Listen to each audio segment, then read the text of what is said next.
So, So it's that time, so we should start. Would you like me to do the Manglacharan? yes, please. ॐ अज्ञानतिमिरन्धस्य ज्ञानञ्जनाशलाकया चक्षुरुन्मिलितं येन तस्मै श्रीगुरुवे नमः। श्रीचैतन्यमनोभीष्टं स्थापितं येन भूतले स्वयं रूपः कदा मह्यं ददाति स्वपदान्तिकम्। वन्देऽहं श्रीगुरुं श्रीयुतापदकमलं श्रीगुरुं वैष्णवांश्च श्रीरूपं साग्रजातं सहगना रघुनाथान्वितं तं सजीवं साद्वैतं सावधूतं परिजनासहितं कृष्णचैतन्यदेवं श्रीराधा कृष्ण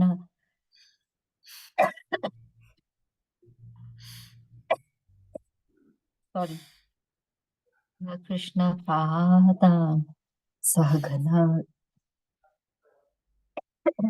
ललिता श्री विशाखावितांश्च हे कृष्ण करुणा सिन्धु दीनबन्धु जगत्पते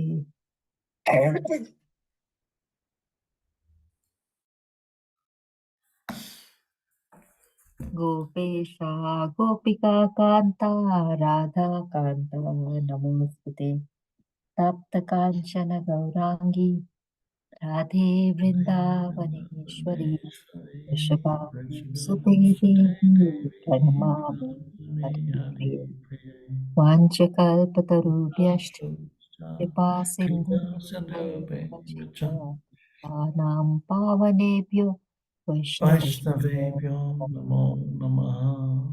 श्रीकृष्ण Krishna चैतन्य Chaitanya प्रभु Nityanand Nityananda Shri Advaita Advaita Gadadhara Gadadhar श्रीवासादि Sri गौरभक्तवृन्द Gaurabhakta हरे Krishna Krishna Hare Krishna Krishna Krishna Krishna Krishna हरे Hare हरे Hare हरे Hare राम हरे Ram Ram Rama Ram Rama Hare Hare नारायणं नमस्कृत्यं नरं चैवं Narottamam Devam Saraswati Saraswati Vyasam व्यासं ततो Tato जयति Jaya Mudirayat नष्टप्रायेषु Nashtaprabhadreshu अभद्रेषु नित्यं Nitya भागवतसेवितां Sevaya भवति Bhagavate उत्तमश्लोके Uttama Bhakti भवति। Bhakti Naistaki.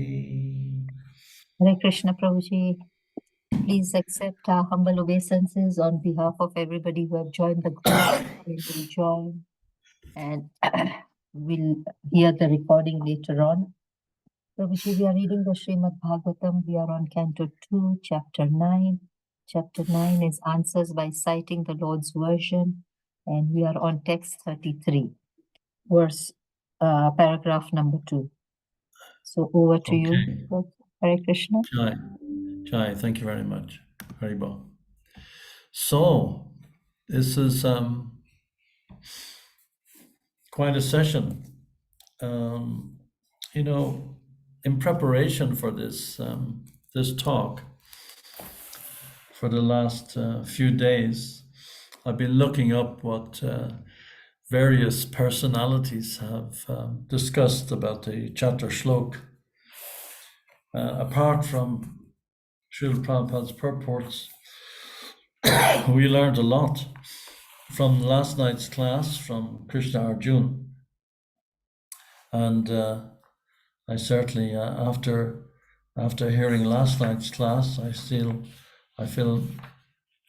a lot less competent to give any talk about these Chatur Shlok than before. But as Krishna Arjun was saying last night,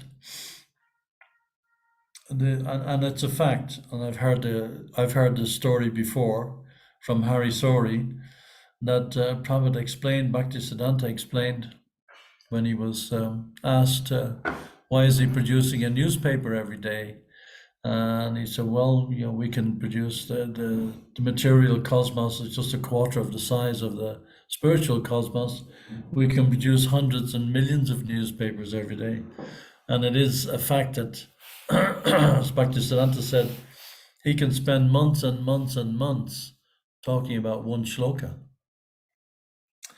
So, in light of that, I started to inquire myself, who has commented on this? And I found that Srila Bhaktivinoda Thakur, he has written a 150-page book on these shlokas alone. So I started to inquire about that. I said, wow, 150 pages. I couldn't believe it. So I started to take some information from him. And it's talk about, you were saying that we should go on talking about this maybe for a week. I think this is going to take a year at least. The way I'm seeing it, there's so much that comes out from so many different angles. So let's read the verse again, and then I'll jump straight away into the second paragraph from where we left off last night. Ahamiva samiva kre nanyadyat sat asatparam paschadaham yad itachcha yova. Brahma, it is I, the personality of Godhead, who was existing before the creation, when there was nothing but myself, nor was there the material nature, the cause of this creation. That which you see now is also I, the personality of Godhead. And after annihilation, what remains will also be I, the personality of Godhead. Purport by His Divine Grace, Says Sri Bhaktivedanta Swami Prabhupada. So starting on paragraph 2. In another feature of this verse, no one can deny the personalities of both the Lord and Brahma. Therefore, in the ultimate issue, both the predominator and the predominated are persons. This conclusion refutes the conclusion of the impersonalist that in the ultimate issue, everything is impersonal. This impersonal feature, stressed by the less intelligent impersonalist school, is refuted by pointing out that the predominator I is the absolute truth, and that he is the person. The predominated I, Brahma, is also a person, but he is not the absolute. For realization of oneself in spiritual psychology, it may be convenient to assume oneself to be the same principle as the absolute truth. But there is always the difference of the predominated and the predominator, as clearly pointed out here in this verse, which is grossly misused by the impersonalists. Brahma is factually seeing face to face his predominator Lord, who exists in his transcendental eternal form.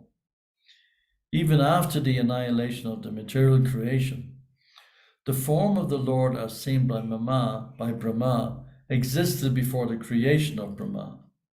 And the material manifestation with all the ingredients and agents of material creation are also energetic expansions of the Lord.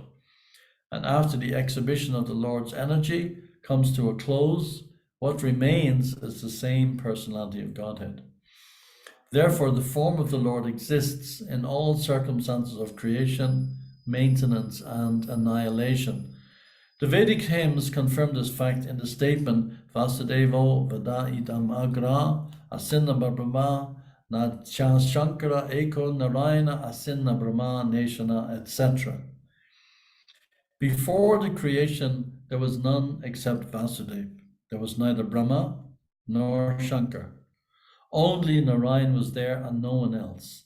Neither Brahma nor Ishana. Sripad Shankaracharya also confirms in his comments on Bhagavad Gita that Narayan, or the personality of Godhead, is transcendental to all creation, but that the whole creation is the product of avyakta. Therefore, the difference between the created and the creator is always there, although both the creator and the created are of the same quality.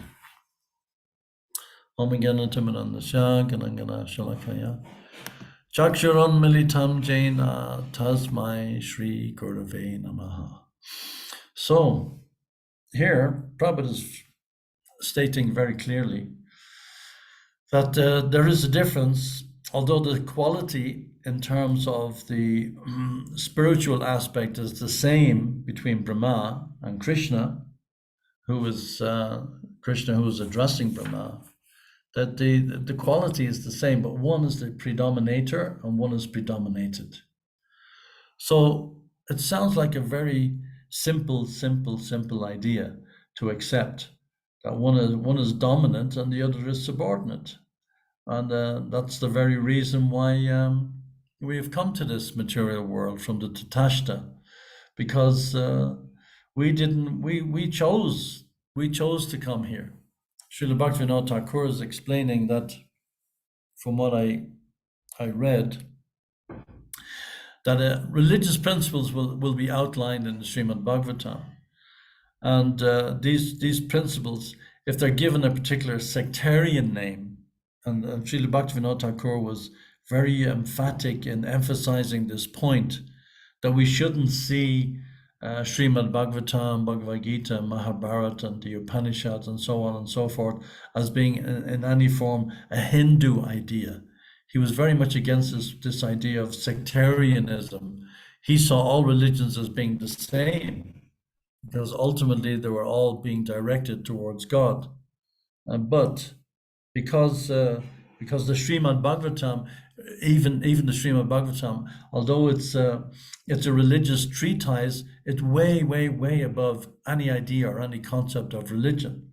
So here in these chatter shlokas, it's really, as Krishna Arjuna was pointing out yesterday, it's very necessary to go back into the history of how this even came about in the first place. How did the Srimad Bhagavatam come about?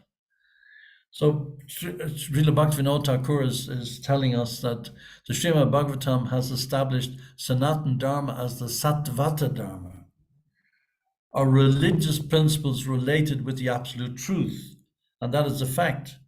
There are so many other religious principles, there are so many other scriptures, there are so many other shastras and religions and so on and so forth, all given different names, thousands, millions perhaps, even on this planet.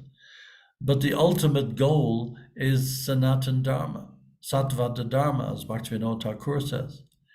Because they must be ultimately connected with the absolute truth, whereas the others are mixed, like the other religions, the Abrahamic religions, they're mixed. There is a certain direction towards the absolute truth, but there's so much more direction towards the material side of life. And the material side of life also cannot be rejected. It cannot be just completely dismissed. So Bhaktivinoda Thakur is saying, quoting the Bhagavatam, actually we covered that in the beginning when we started these classes. We covered the Bhagavatam in 1:1 verse 2, actually. The translation of completely rejecting all religious activities which are materially motivated. This Bhagavad Purana propounds the highest truth, which is understandable by those devotees who are fully pure in heart. So this is the key. This is absolutely the key. There has to be full purity in heart. The motivation cannot be mixed. If we really want to get the result from reading the Srimad Bhagavatam, we can't just, as Srila Prabhupada pointed out so often, we can't just organize a Bhagavad Sapta and we all sit down and at the end and we take prasadam and everybody has a kind of a social gathering. And that's nice. That's nice that these things are done.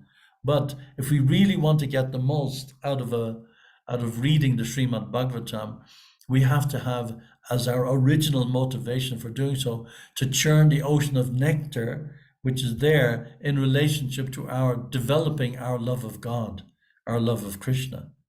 Ultimately, the bottom line has to be love. It has to be based on love. Srila Bhaktivinoda Thakur, he's quite strong in his assessment of what this actually means.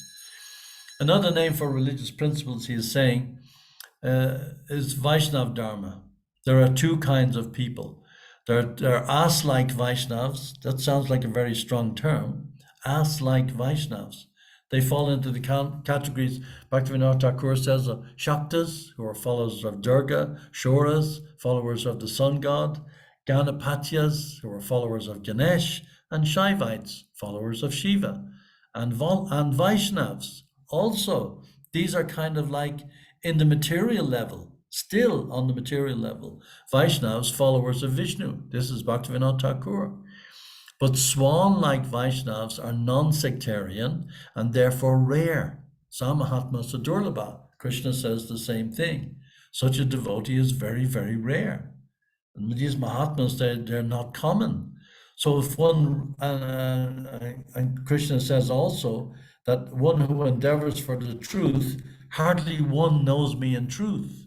Those who are endeavoring for progressing on the religious aspect, hardly one knows me in truth. So our objective in all of this is to get to Krishna, is to get to know Krishna, is to go back to our original constitutional position, which is Gopi Partha Kamalayor Das Anudas Anudas. So, Bhaktivinoda Thakur is saying, the five types of spiritualists which are found around the world, but he's specifically referring to India, are named according to their respective qualifications. Human beings have two types of tendencies, artik, or we could say material, that's a kind of a rough translation, or paramartik, or spiritual. Material tendencies include maintaining the body, constructing houses, marrying, begetting children, studying, earning wealth. Material science, factory work, acquiring and maintaining assets, and accumulating piety. So you see, this is where it gets a little confusing, because this is mentioned here, accumulating piety, which would appear to be a quasi-religious principle, but it's actually still material. Although there are some similarities between the activities of humans and animals, eating, sleeping, mating, and defending, and the four common ones that we always cite, the material endeavors of humans are nevertheless superior to the natural tendencies of animals. If after executing material activities, human beings do not take shelter of their constitutional activities, they are called two-legged animals. And Prabhupada used to point this out so often. If we're not in, these are very strong terms, but we're in a very, very dark, a very difficult situation. We're completely submerged in material consciousness. So we have to find a way to break out of this. And to break out of this is like trying to cross over the ocean by hanging on to the tail of a dog who is swimming. How is it possible? We're in a really difficult situation. Whereas the constitutional activities of a pure soul are called one's swadharma, or prescribed activities.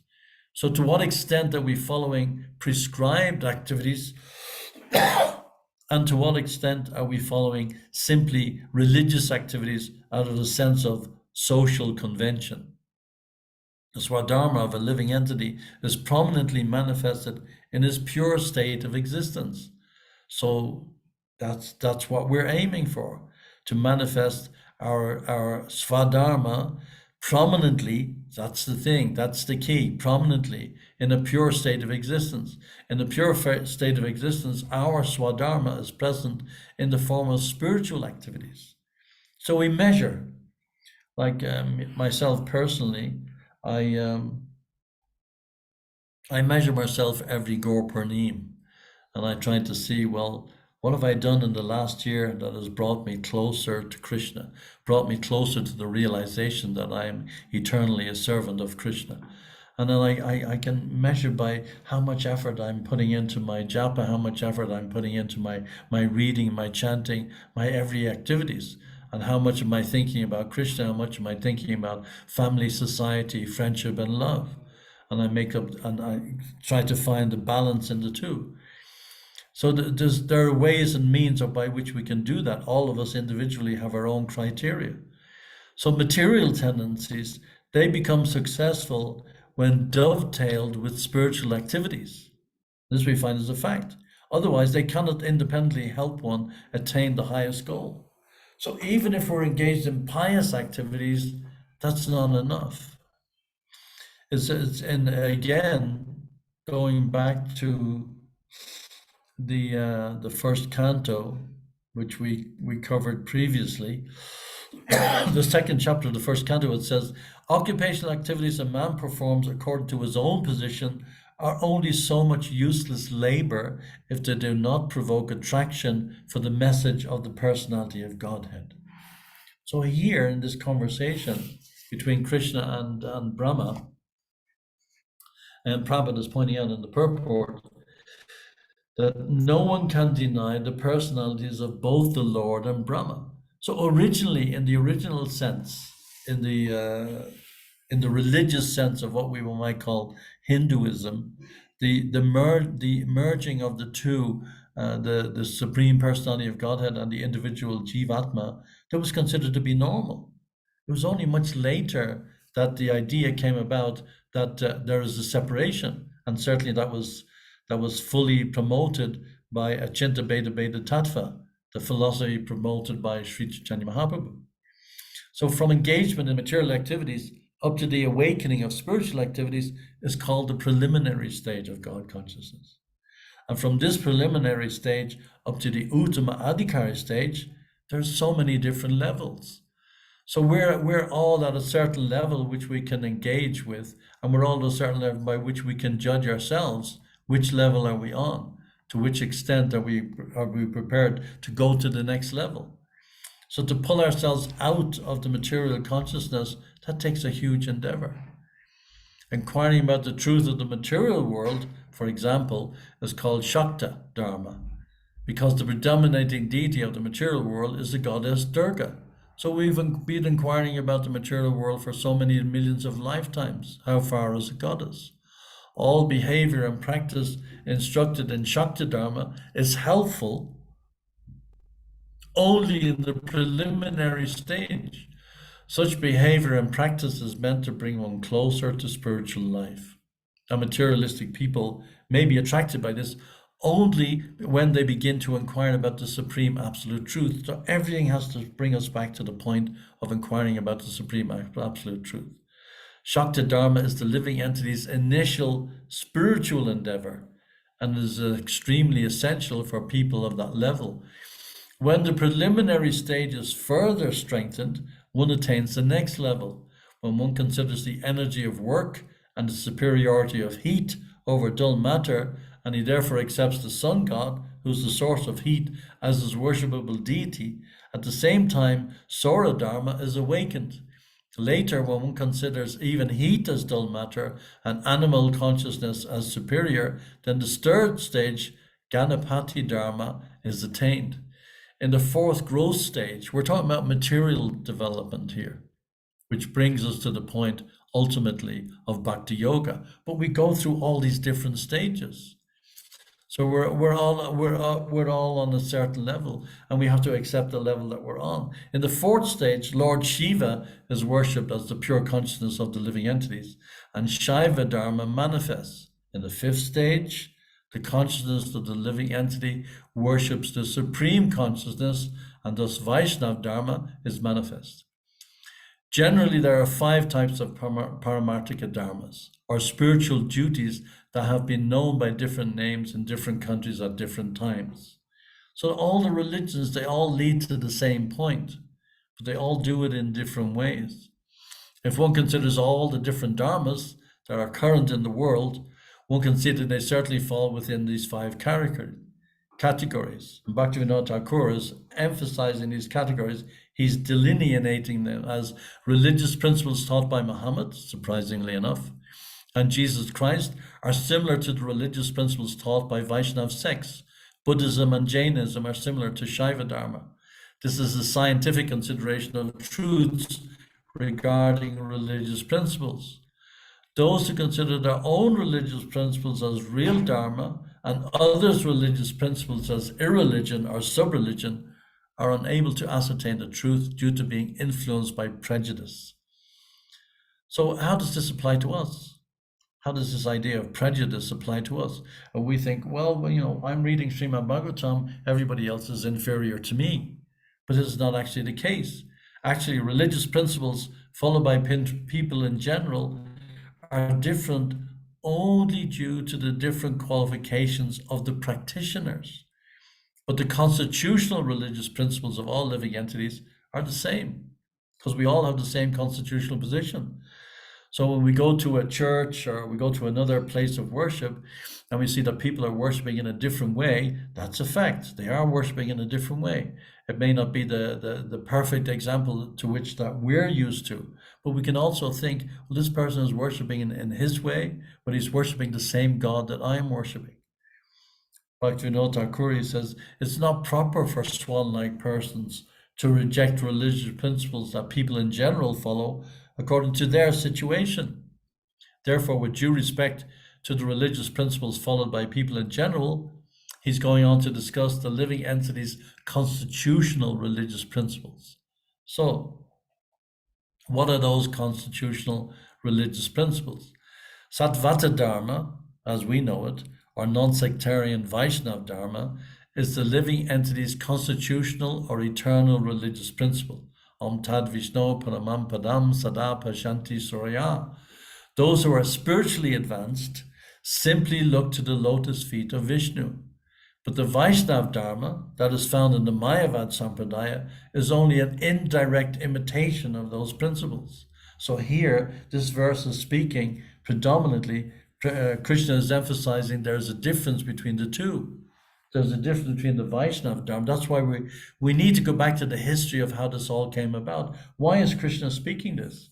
And of course, Krishna is speaking this not for the first time. Krishna is speaking this after so many manifestations of the material cosmos. He's repeating the same message again. That's why Prabhupada is saying in the purport, this conclusion, the conclusion that there is a difference between the two personalities, both Lord Brahma and Krishna. Krishna is speaking to Lord Brahma, so there's two eyes there, as Prabhupada is saying. There are definitely two eyes. So how can there be one? But Prabhupada is saying this conclusion refutes the conclusion of the impersonalists that in the ultimate issue, everything is impersonal. No, it's not. Everything is personal. But we are so absorbed in this impersonal idea, particularly the Kaitava religions, they're very much absorbed in this impersonal aspect of the absolute truth. So they're the predominating religions on the planet today. We're a very, very tiny minority. Vaishnava Dharma is the living entity's constitutional or eternal religious principle. Those who are spiritually advanced look simply to the lotus feet of Vishnu. But the Vaishnava Dharma that is found in the Mayavad Sampradaya is an indirect imitation of those principles. When such sectarian Vaishnava Dharma becomes transcendental, that is, when it is freed from impersonalism, and this is what Krishna is talking about here, then it becomes Sattvata Dharma, or religious principles related with the supreme truth. The different sampradayas, namely Dvait, Advaita-Dvait, simultaneously oneness and difference, Suddha-Dvait, purified oneness, Vishishta-Dvait, specific monism, that are found in Sattvata Dharma, are nothing but wonderful varieties of sentiments within the Vaishnava science. So they're all contained within the Vaishnava science. And Lord Chaitanya Mahaprabhu, his whole life's mission was to engage these impersonalists and convert them to the science of Krishna. And that's what he did everywhere he went. That was his biggest success, was bringing people away from the mood of Shankaracharya, who's also a pure devotee, but he was unfortunately almost cursed to invest his time and his energy in bringing about this impersonalist philosophy. The various sampradayas are not the result of differences in the basic truth. Impersonalism is diametrically opposed to the science of bhakti. So this is why these chatur shlokas are so important. Impersonalism is diametrically, and impersonalism is so predominant in the world today. There's no getting around it. There's no getting away from it. Not only within the Vaishnava sampradayas, is excuse me, is impersonal and so predominant, but also within the mainstream religions. It's certainly predominant in Islam, in Christianity, certainly in Buddhism. There's no doubt about it. And these are vast, vast, vast majorities of the population of the planet. That's why these four shlokas are so important, that we get our heads around them and we get to learn how to deal. These people in the millions, in the billions, all over the world are worshiping in an impersonal way. So why are these shlokas so crucial? The Vedic injunctions often describe a situation as something else in order to disguise its real nature, in order to guide childish and foolish people who are attached to fruitive activities. That's a quotation from the Bhagavatam 11th canto. The explanations of transcendental characteristics and divisions of time were accepted in order to generate firm faith in such people's minds. The great sages accepted the existence of different manus in order to benefit neophytes and check the fantasies created at various times and places. So how can we say that this is a fantasy? Because these religions coming in these various sampradayas, to a large extent, they are fantasies. They're created at various times and places. They have a beginning, they have a middle, and they have an end. Whereas we're dealing with Sanatan Dharma. So to get that message across and to get that impersonalist message and to rid it from the face of the planet is a big effort. The Supreme Personality of Godhead himself, in the form of Chaitanya Mahaprabhu, he made his whole life's mission to get rid of impersonalism. Of course, he introduced the chanting of the Maha Mantra, but he spent so much time engaging with the impersonalists, with the Mayavadis, and convincing them, and the Buddhists, and the Jains. How much influence do they have? How much influence do they have even within our own society? So it's a big, big, big effort to convince people. We will never say that history and the process of calculating time according to the scriptures is false or imaginary. Even calculating time, the materialists, they cannot agree on the calculation of time. There's this very, very narrow concept of time. In the Bible, the earth is supposed to be 6,000 years old. So people are convinced that this is a fact. So look at the huge endeavor we have to convince people otherwise. The constitutional duty of the living entity, our constitutional duty, is to inquire into the absolute truth. We have to accept that these eternal duties accompany the creation of the living entities. These eternal duties, they accompany the creation of the living entities. So this is talking about at the beginning of time. There was nobody existing.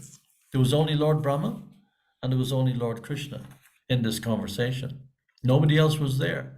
There was no Shankar. There was no planets. There was nothing. This is the conversation right at the beginning of time, practically speaking.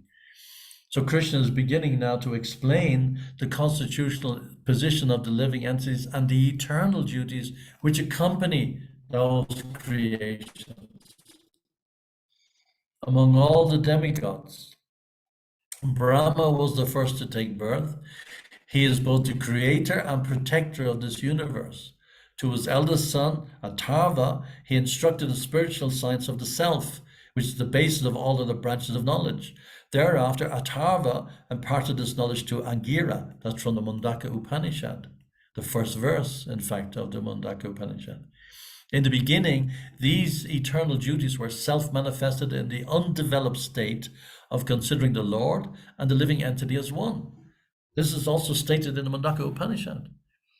The eternal duties were self-manifested in the undeveloped state of considering the Lord and the living entity as one. At that time, specific differences between the Lord and the living entity had not yet been established, and the knot of devotion for the Lord had not yet been tied. So when we tie this knot, of material addiction, then our duty is to break away from this knot and again tie another knot, which is not the knot of devotion to the Lord. So, such a beautiful way of putting it. But the knot of devotion to the Lord had not yet been tied. This is in the beginning state, at this stage in the Bhagavatam, when Krishna is speaking to Brahma. Sava ayam atma brahma. That's from the Brihad Aranyaka Upanishad, which I also found a very nice quote. The spiritual perception of oneness between the Lord and the living entity was current for a long time, but the sun-like truth does not like to be covered forever by the cloud of ignorance and illusion. From time to time, the rishis have revived the living entity's constitutional duties by introducing various methods like sacrifice, austerity, worship, self-control, peacefulness, tolerance, and charity. So each yuga, it has its own attribute. There's sacrifice, there's austerity, there's worship, there's tapasya, there's self-control, peacefulness. But by the influence of time, the transcendental sound of Vedic knowledge was lost at the time of annihilation. So this is not the first time we've gone through this manifestation of the material cosmos. But the influence of time, the transcendental sound of Vedic knowledge was lost. Therefore, when the subsequent creation, our creation now, when that took place, Krishna is saying, I spoke the Vedic knowledge to Brahma because I myself am the religious principles enunciated in the Vedas. That's again a quote from the Bhagavatam, 11th canto. And then another quote from the 11th canto is, O best among men, the intelligence of human beings is bewildered by my illusory potency. And thus, according to their own activities and whims, they speak in innumerable ways about what is actually good for the people. So we cannot be whimsical.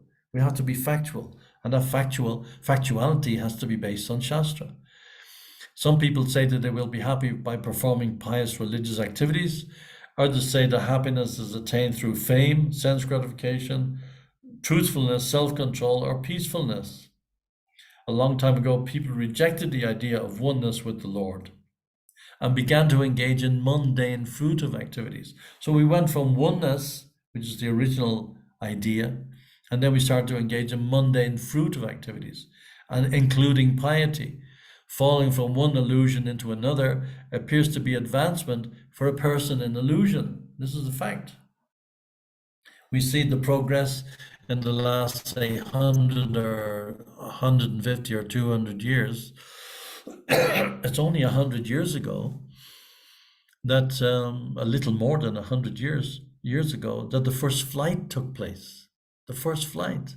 Today, 100 years later, imagine in just a short span of 100 years, people are flying all over the world. People are jumping into a plane and flying to the other side of the planet like you jump on a bicycle. So it's only very recently that we've gone into this whole material cosmic idea that we can go to the moon, we can go to the stars, we can send rockets to outer space to explore this, that, and the other. This has all happened in the last 100 years. 100 years ago, everybody, the whole planet was riding around on horse and cart. So it's not that long ago. So then, with this material development, as the Bhagavatam is saying, we fall from one illusion into another, and it appears to be advancement. So we become trapped in that illusion. But within a short time, this illusion can be dispelled. When the Aryans considered the insignificant and adverse results of fruitive activities, they turned their minds towards liberation. So it's only by experience, by being burnt, by putting your hand in the fire and you get burnt, and then you realize, oh, this doesn't work. So we went from impersonalism, monism, into the stage of developing ourselves materially. And then when we develop materially, then we started to think, oh, this doesn't really work. But it takes so many lifetimes. It takes so many generations. It takes so many yugas. It takes so many ages before we reach that stage. So now we've reached that stage. Now we're reading these chatur shloka. But if we don't go through the history of where this is coming from and why it is there, then we lose the whole meaning of the purport. So Bhaktivinoda Thakur is saying, all the persons I just mentioned obtain temporary fruits from their material work. Indeed, the meager and miserable situations they achieve bring future unhappiness and are based on ignorance. Even while enjoying the fruits of their work, such persons are filled with lamentation. Isn't this a fact? Hankering and lamenting. That's the basis of the whole cycle of birth and death. Hankering and lamenting. That's all we want. We just want to hanker, we're lamenting. Uddhava says, Krishna is addressing Uddhava, O learned Uddhava, those who fix their consciousness on me, giving up all material desires, share with me a happiness that cannot possibly be experienced by those engaged in sense gratification. That's again from the 11th canto. One should engage in activities in the mode of pure goodness in order to be freed from the bondage of life in the material world and end the sufferings caused by birth, death, disease, and old age. But that is also simply dry and fruitless. The truth certainly prevails, however, even if it takes time, and it does take time. Later, when the incomparable truth appeared in the hearts of the Aryans, the form of ecstatic love became clear to them. So this is the goal. Krishnam enam avehi tvam atmanam akilatmanam. You should know Krishna to be the original soul of all living entities. That's from the 10th canto. So the swan-like Vaishnavas, again Bhaktivinoda Thakur says, the swan-like Vaishnavas have ascertained the following subjects regarding the living entities' eternal duties. They may have changed in the course of time. So the duties, they change it like in previous yugas, as we all know. The average age was 100,000 years, and then the average age was 10,000 years, and then it was 1,000 years, and now in this age of Kali, the average age is 100. If anybody reaches that even that is rare. So when it says that the living entities' eternal duties, they may change in the course of time. So according to the yuga, according to the time, according to the place and circumstances, our duties will change. But Bhaktivinoda Thakur has listed them as Paramatma, the superconscious sun-like personality, who is eternally full of knowledge and bliss, and the Jivatma, the minutely conscious rays of the Supreme Sun. So this is again touching on this verse that we're doing tonight. There's the Paramatma, superconscious sun-like personality. Srila Bhaktivinoda Thakur is explaining it. Superconscious sun-like personality, who is eternally full of knowledge and bliss. And then there's us, the Jivatma, the minutely conscious rays of the Supreme Sun. The superconscious Lord is different from the minutely conscious living entities who are the superior eternal energy of the Lord. The living entities are individual, and they reside in different environments according to their qualification. The material world is an emanation from the superconscious Lord. So whilst it's the material world is still part of Krishna's energy. It's Krishna's external energy. And the material world is a perverted reflection of the spiritual world. The pure bliss of the spiritual world is pervertedly reflected as the happiness and distress of the material world. So there's happiness and distress in the spiritual world also. Otherwise, how do we have happiness and distress in the material world? Whatever is going on in this material world, it goes on in the spiritual world. But that happiness and distress, it is all done in relationship to bliss. It is all done in relationship to service to the Supreme Lord. Whereas our happiness and distress is simply based on our relationship with the dragging of the senses and the dragging of the mind here and there and trying to squeeze happiness out of this material body. It doesn't work. The living entities have no relationship. We have no relationship with the material world, none whatsoever. But by dint of our illusion, we're encaged in this idea that we do have a relationship with the body. The material world is the residence for only the conditioned souls. By the inconceivable energy of the Lord, the conditioned souls are encaged in material bodies. Some are absorbed in material happiness, some endeavor for spiritual happiness. The natural tendency for attachment to the Lord is the constitutional duty of a living entity. In conditional life, This constitutional duty is transformed into attachment for material enjoyment. This is a lamentable condition of life. Liberation means being situated in a constitutional position of one's constitutional duties. This is attained, again, it has to be emphasized, through devotional service. Only through devotional service. And according to our qualification, the cultivation of constitutional duties varies.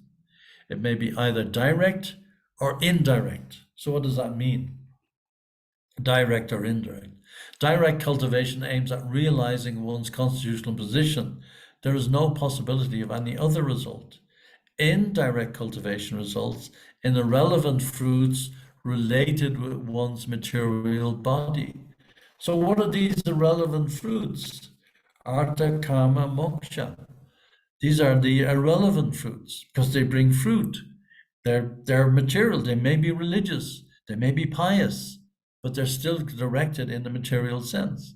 Whereas samadhi, or full absorption in the Supreme, is the primary and direct means of cultivation.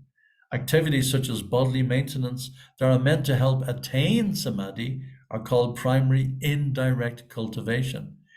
It is the living entity's eternal duty to cultivate Krishna consciousness following in the moods of the residents of Braj through samadhi, because this is the most desirable goal.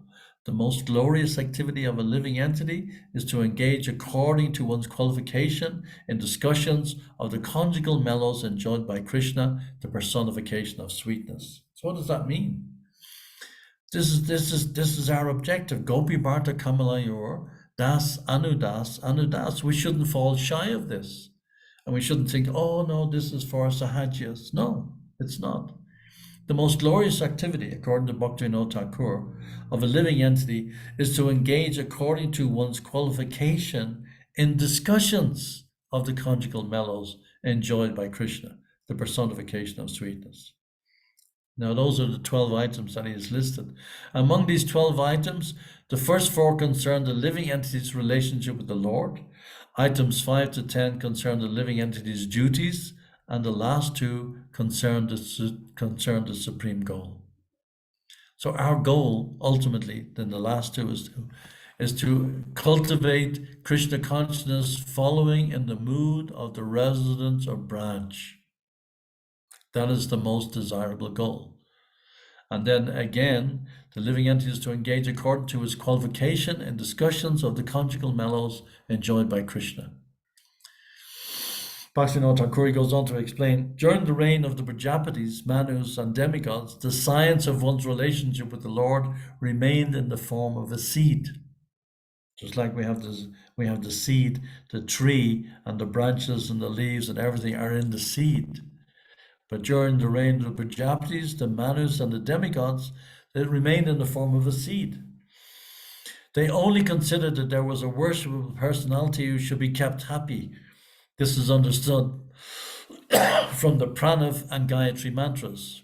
And at that time, there was some debate between karmis and jnanis over the duties of the living entities.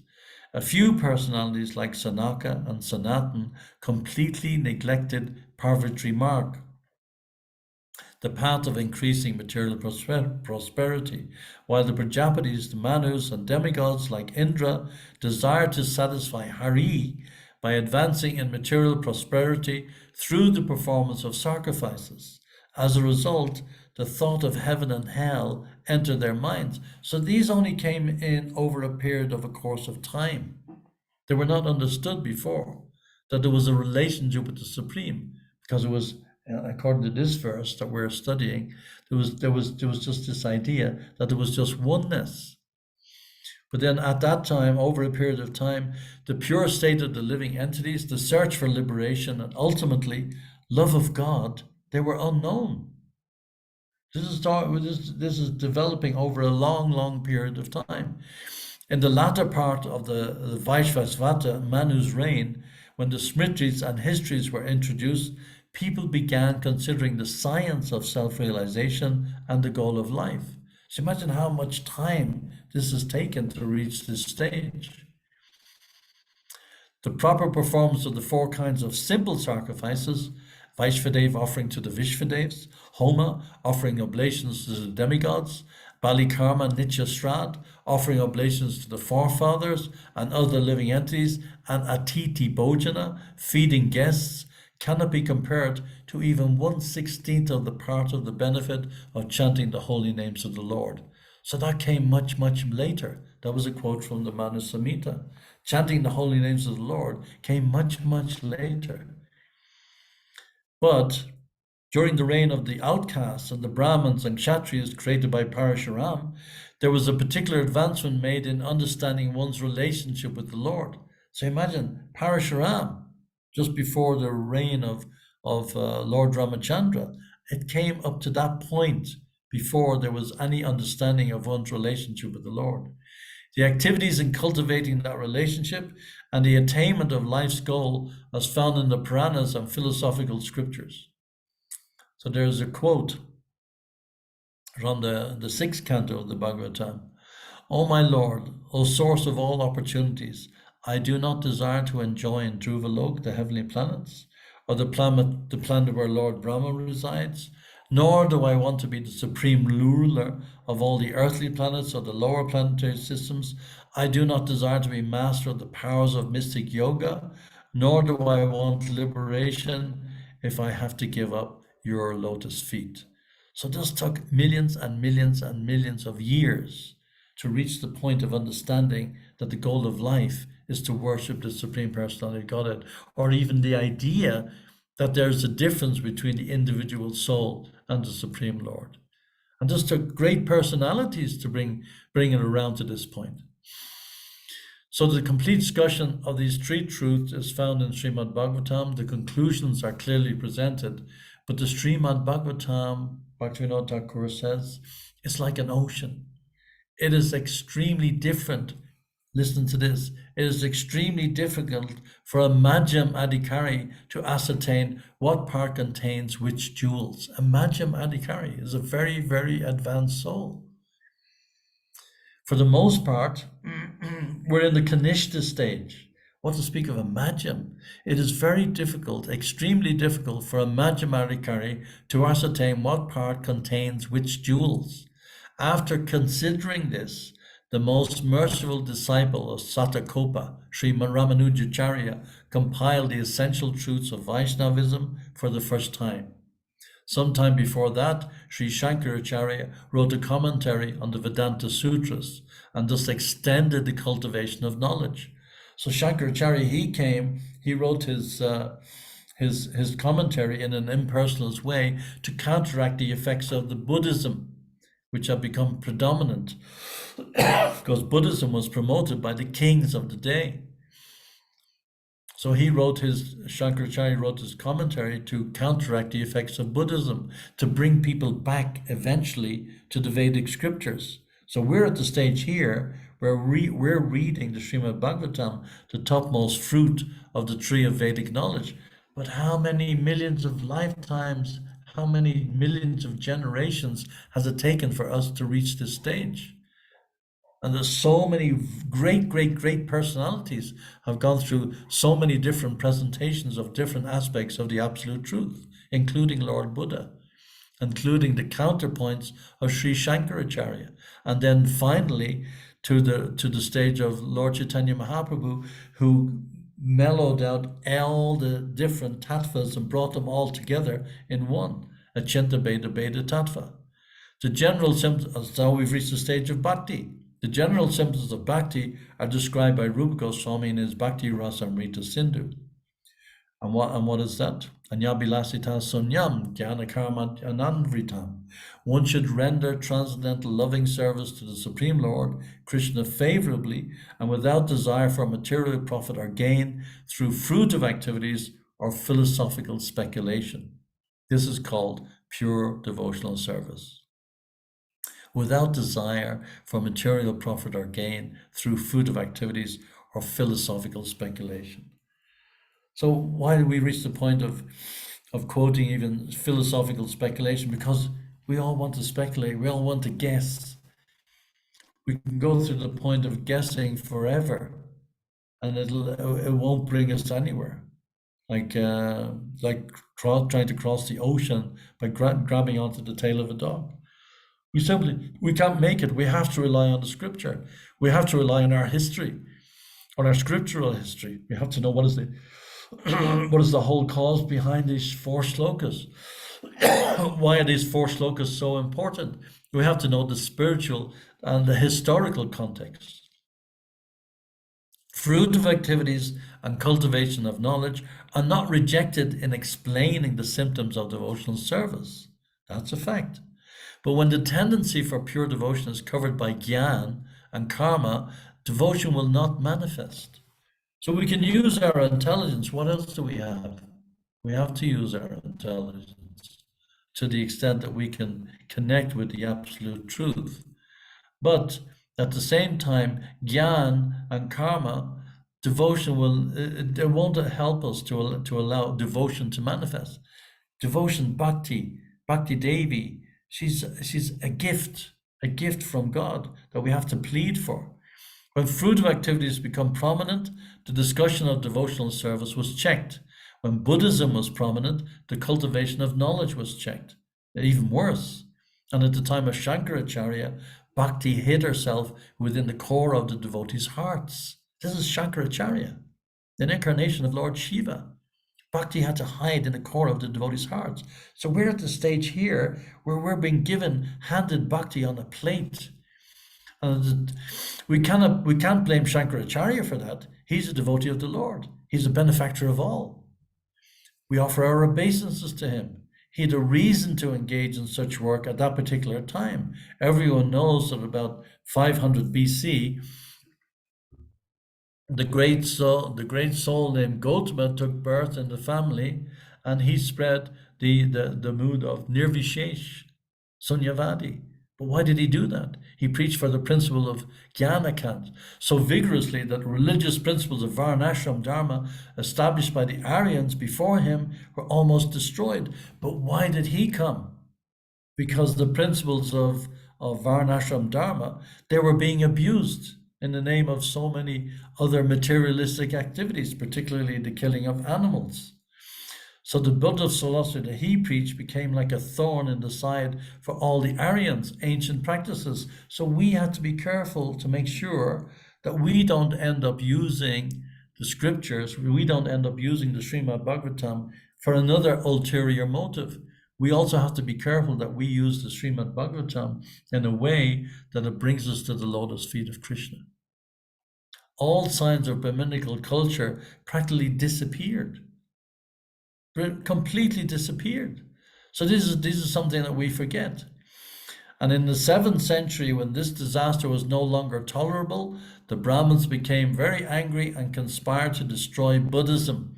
At that time, by providence, the most learned and intelligent Shankaracharya became the commander-in-chief of the Brahmins in Kashi. By discussing his activities, it appears that he was an incarnation of Parashuram. This is according to Srila Bhaktivinoda Thakur. So he smashed the whole Buddhist philosophy.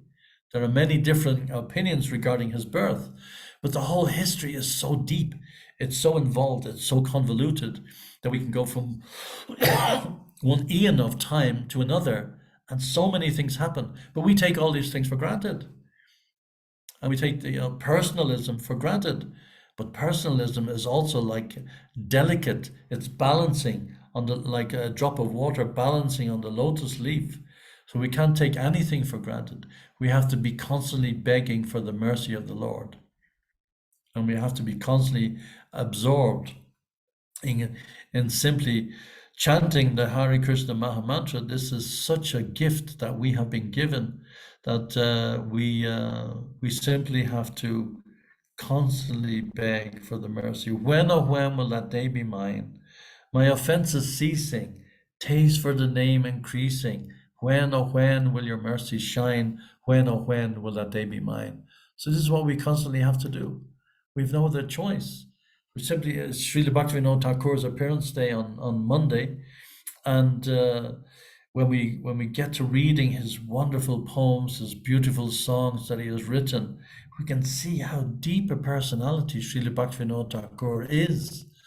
And we have a great opportunity on Monday to celebrate his appearance day, and again absorb ourselves in this philosophy of Krishna consciousness like an ocean.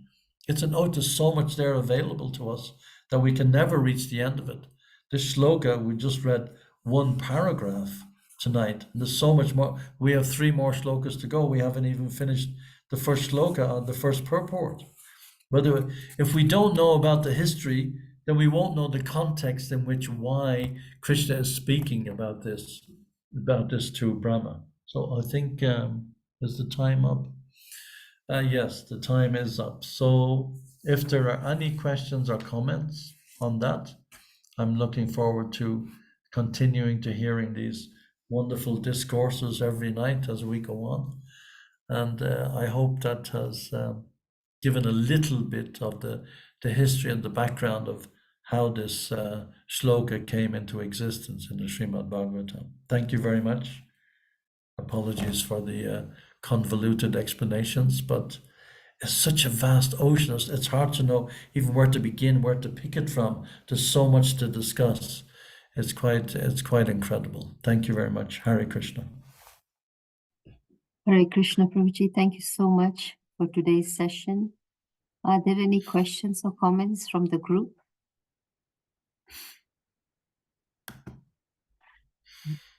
So, Prabhuji, it was quite a heavy class today, and a lot of concepts and things.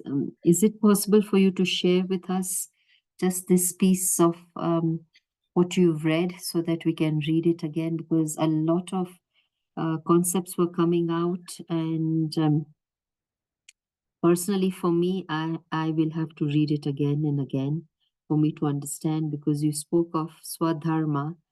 You started with that, and then Sanatan Dharma, and then Vaishnav Dharma, and Satvada Dharma, and then the various steps of Advaita, Dvaita, and Dvaita, Dvaita. So I need a lot of clarification. So maybe my questions will be another class on its own.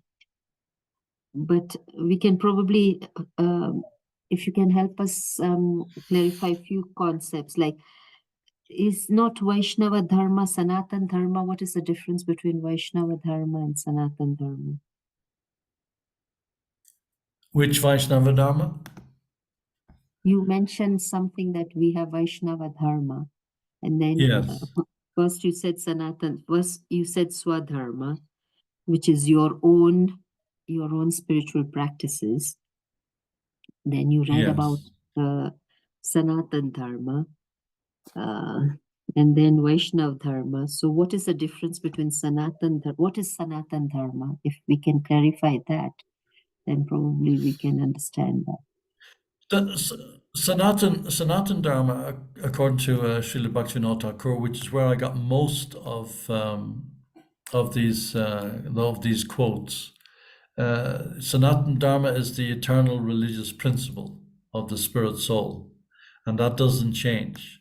But then there's Vaishnav Dharma, and Vaishnav Dharma includes, according to Bhaktivinoda Thakur, it includes the followers of Durga, the followers of the sun god, the followers of Surya, the followers of Ganesh, the followers of Shiva.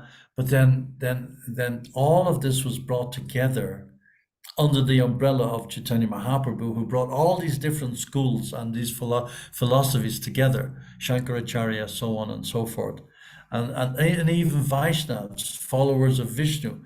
So people can be followers of Vishnu, but they can be followers of Vishnu for an ulterior motive.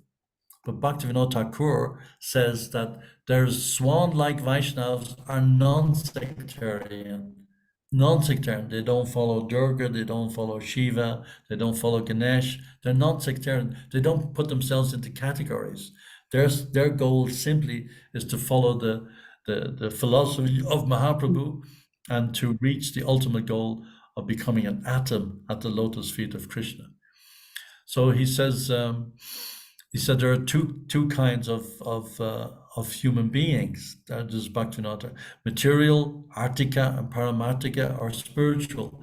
And material tendencies include, and he goes on to explain those material tendencies. They can also be misconstrued as being religious tendencies. For a further explanation, there is much more, a lot more than that. But it's, Sri Krishna Samhita is that book that I got a lot of those quotes from. And Sri Krishna Samhita goes into great detail. Sri Krishna Samhita is discussing and nothing else but these 4 shlokas, these chatur shlokas. And he's going into the whole history from the eons of time, from the time of creation, which is when Krishna is speaking to Brahma here. So Bhaktivinoda Thakur is going into the whole history and explaining, how did this come about? How did this part start? How did this aspect of the philosophy come into existence? I can send you the link for that Sri Krishna Samhita, and it's well worth a read. It's not the kind of thing that you can read in a day or a week, but it involves the whole philosophy of how we came into this state of reaching these chatur shloka, and it's absolutely fascinating. I only came across it a few days ago, and I was making a few quotes. But Bhaktivinoda Thakur goes into all the different aspects, because the chatur shloka, there's no way around it. The chatur shloka is complex. And the chatur shloka leads a lot of thought, because ultimately we're going to go to the point of reaching the 10th canto when we go through all the different cantos of the Bhagavatam. So the chatur shloka is setting the foundation of how our philosophical, intellectual brain needs to be pacified by getting through this part. And then when we get through this part, then we can go into the lila, and we can go into the softer stuff. But if we just dive into the lila, of course, Prabhupada referred to the lila of the Rasa lila, that we should understand what's going on before we reach that stage, because we just end up in a mood of sahaja. But even other leelas, even like the Ramayana and so on and so forth, and there's so many stories in the Mahabharata, which are also stories within stories within stories. So just like the Mahabharata has so many stories within stories, the Srimad Bhagavatam is the same. So this is giving us the foundation of how we can get through this myriad complexities of philosophy, and then come out, and then we can see clearly at the end of it just where we're at and which direction we're going in, so we can have that foundation to keep us going and make our spiritual lives more solid. So I can send you the link. You can have a look at that link and pick whatever you like from those 150-page treatises from Bhaktivinoda Thakur. Is that okay? Yeah, yes, Prabhuji, thank you so much. Are there any other questions or comments? There are no more questions or comments. I know we have exhausted our time for the day, so we can end this session. Let us chant the Hare Krishna Maha Mantra once to glorify Prabhuji. Hare Krishna, Hare Krishna, Krishna Krishna, Hare Hare, Hare Rama, Hare Rama, Rama Rama, Hare Vanchakalpatarubhyascha kripa sindhubhayeva cha patitanam pavanebhyo vaishnavebhyo namo namaha. Srila Prabhupada ki jai. Jai, Jai, His Hari Grace Hari Vidur Bol. Prabhu, His Grace Vidur Prabhu ki jai. Thank you very much. Hare Krishna. Good night, everybody. Good night. Dhanraj, Srimad Bhagavatam ki jai. Jai. Hari Bol. Hare Bol. Thank you so much. Hare Krishna. Hare Krishna.